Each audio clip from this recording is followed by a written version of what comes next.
Before the flu, Kennedy was your average, normal, healthy 10-year-old girl.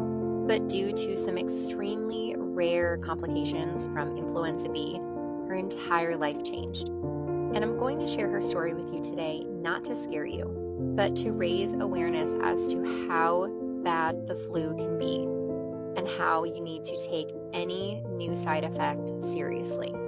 Kennedy's bout of the flu was actually really normal. She had it for about a week, and by the end of the week, she was doing so much better, and we were saying she'd probably go back to school on Monday.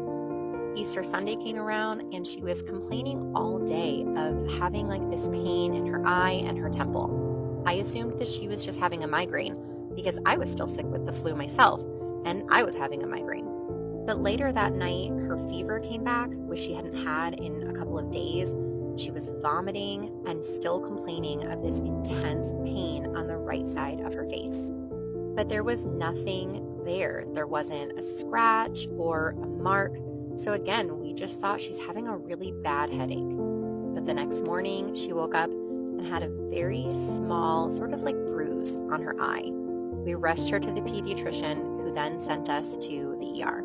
And by the time we got to the ER, her eye was just completely worse. It was almost like it was spreading, and she was in septic shock. She was fighting for her life, receiving second by second care.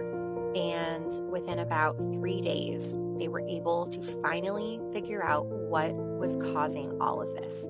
It turned out to be necrotizing fasciitis, which is an extremely rare flesh-eating bacteria, which is caused by the same bacteria that causes strep.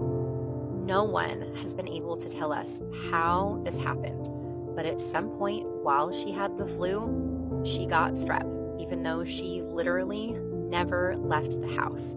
She had strep in her blood. And a strep infection in your blood is so much different than strep throat. It moves so much quicker and it's so much more dangerous. Influenza and strep are two completely different bacterias. And like I said, we never left the house for that entire week.